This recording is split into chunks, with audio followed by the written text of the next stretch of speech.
Afternoon, guys. It's a beautiful Sunday here in Omaha and 60 degrees outside. Hope everybody's having a good day. I'm enjoying my day. Cooking some ribs outside. You don't get many 60-degree weather days here in early March in Omaha, so I want to take advantage of it.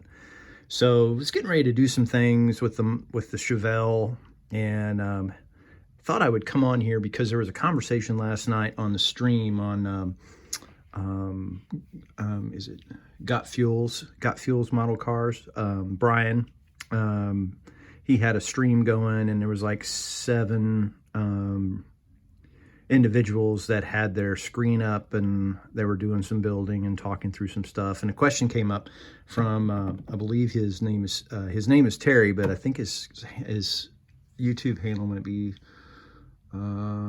Super Sport Modeling. I'll have to look that up, but he was talking about thinners. Before I get to that, I wanted to do a call out.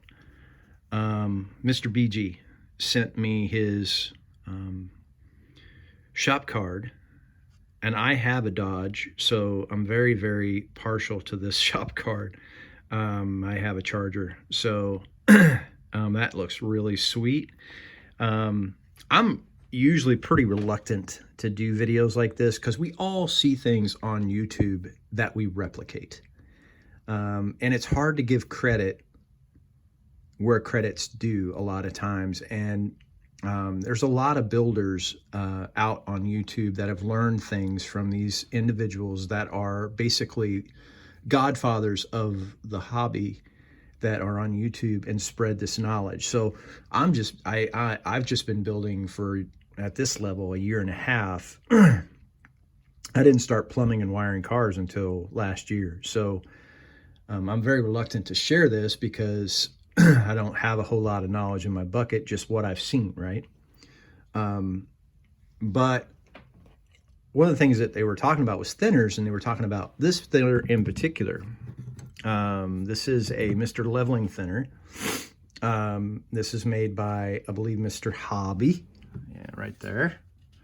And Mr. Hobby has unique names, so this is Mr. Color Leveling Thinner. So I love how they name their products.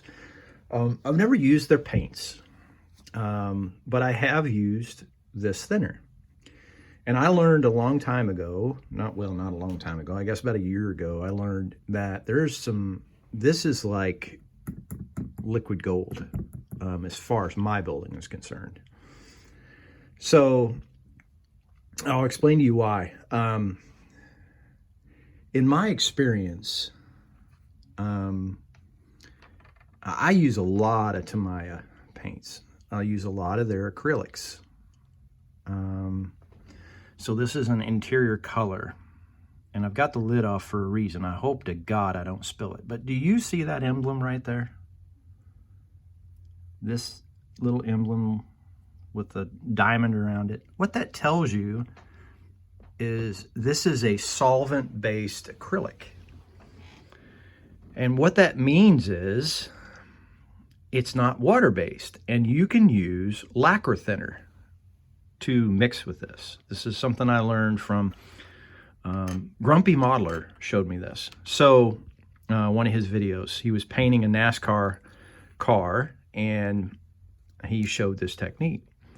So what you can do with this is you can mix this with lacquer thinner, or you can mix it with their 20A. Now their 20A thinner, to me is 20A thinner, is basically rubbing alcohol.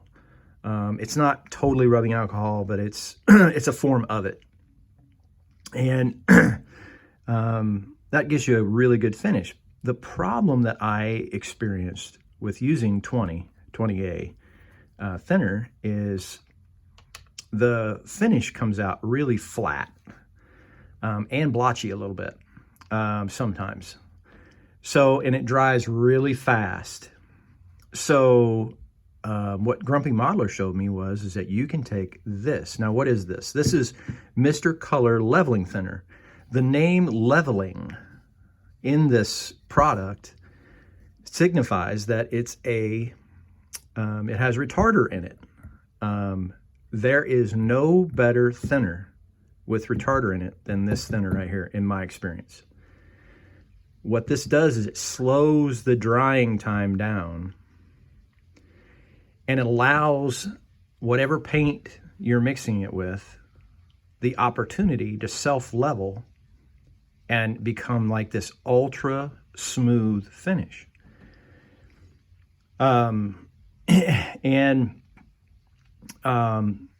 Basically the mixture rate is 50-50, and I mix it with Tamiya all the time and I get wonderful results. I love Tamiya paints. I don't like hand brushing with them, but I do like airbrushing with them. What you'll notice is you'll say, well, what's the mixing rate? It depends on the color, but I have found 50-50 is a really good ratio. A lot of times you'll hear people say, well, what you do is you take an unused pot and you fill it up to the line. Well, what line are they talking about? They're talking about, if you can see, if I can put my hobby knife here. Oh, I got a toothpick. I'll use a toothpick. That's better. If I can find the field. There is a line right there. See that line? What you do is you fill up your thinner up to that line, and it's a perfect ratio. And then you have a full pot that is ready to airbrush. And I found that that's a really good mixing rate. Now this is going to be on the interior of the Chevelle. This is why I chose this one. This has a really pretty bluish gray tint to it. And it's going to go perfect with that color being on the outside. So another tip that I wanted to share that I have learned. Now the first time, I've seen Pappy use this, and I've seen a lot of people use it. And where I first saw it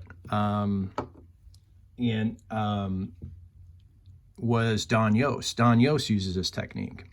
So if you're using a pearl, which I have a pearl blue right here, that's the color I've chosen for the exterior or the body color for the Chevelle. If you have pearl or metallics, what works really good underneath is silver. And the reason that is a silver reflects the pearl in the paint, and the pearl pops because you have the silver undercoating underneath. I learned this, I first saw this with Don Yost. Now Don Yost, what he'll do, and he has videos out there right now on YouTube talking about this, but what he'll do with his bodies is he will basically prep his bodies with 600. He starts with, I think he even said 320. I don't go 320.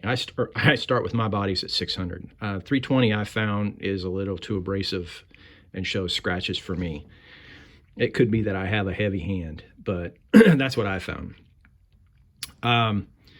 But what I'll do is I'll buff this. Basically, I'll go 600, I'll go 1,000, I'll go 1,500, then I'll go to 2,000 and start wet sanding. And once I start wet sanding, I'll go 2,000, 3,000, 4,000, 5,000. Sometimes I'll skip the 5,000, go to 6, go to 8, and then go to 12. And that body will be as slick as snot when I'm done. And all those scratches will be gone. All those mode lines will be gone. And why that's important to do it that way is because this is not a primer. It's basically just a regular old paint, but because it goes on so thin, it dries extremely fast. And it's a really good undercoating for pearls and metallics. So what I like to do is I like to get down to 12,000, and then I basically wash that body with water and a toothbrush, and I immediately take it outside. And then I basically blow dry it. with my airbrush. And then I will take this and I'll basically utilize this. I'll spray it. It doesn't take much. I'll spray it. One coat is all you need. And the reason I do this is that this won't hide detail either. That's another reason Don Yost has chosen to do that. It doesn't hide detail. And I will spray it with that. And basically, as soon as I'm done spraying it, it's relatively dry because this is so thin and it dries so fast. Then I put the top coat on. And I go with my, I'll go with my top coat, just miscoat until I get the color I want. That's how I paint. And then I give it like 3 days to cure, and then I basically go back over it with the clear. But I thought I would share that. This might be old hat for a lot of you veterans out there, but I just thought I'd give my spiel on the thinners and how I paint my bodies.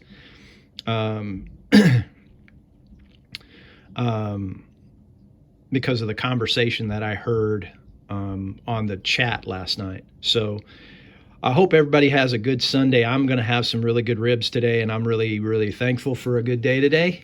I'm going to start putting some color on this body, and it's going to be moving pretty fast at this point. So everybody have a good day. This is Terry, and I'm out.